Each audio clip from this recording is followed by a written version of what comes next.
Okay, so this is the Module 6 lab activity involving acid and base reactions or acid-base solutions. And it's a PHY simulation, so there is a link to a simulation, and when you click on that link, it should pop up a different screen or a different tab, and you'll come up to this screen in which you have the choice of either going into the introduction or the solution. And to be honest with you, they both look about the same. There's the introduction page, here's the solution page, and the only difference really is that in the introduction page, you're able to choose different solutions, like for example, a strong acid or a weak acid or a strong base or a weak base, but you can't really change the strength of that base or the strength of that acid, whereas in the My Solution, you can. You actually can change the strength of the acid. You have a little more control in the My Solution choice. So it's really up to you. You may want to start out with the introduction, and as you understand the simulation a little bit better, you may want to switch over to the My Solution so you can tailor it a little bit more for your needs.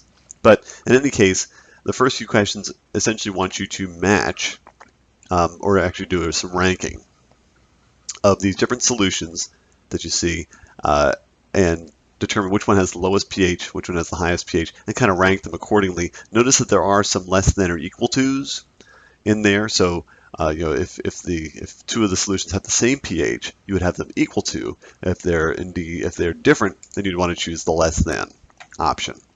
But you're just going to rank them from lowest pH to highest pH in question 1. Notice that the red things there, those are your hydronium ions, and then the blue things are your hydroxide ions. If that does not ring a bell, go back and review that section in that chapter about acid-base reactions.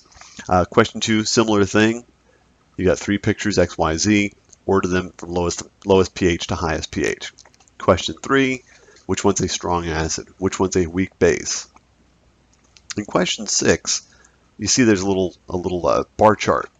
That you get by just clicking on the graph option in the views section. So if you want to check out the graph and see the number of, in this case I'm looking at bases here, so here's your number of hydroxide ions. That's how you answer that question.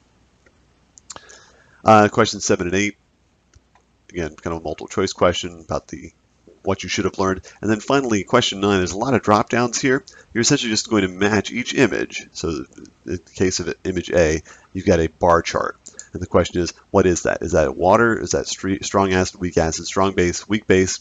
Or is more than one answer correct?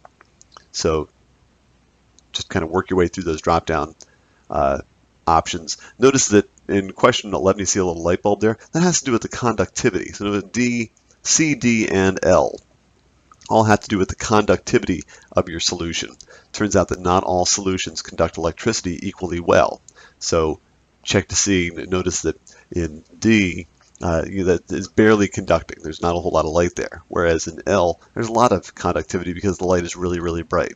So you'll have to choose which of those, what kind of solution allows for great conductivity or not so great conductivity.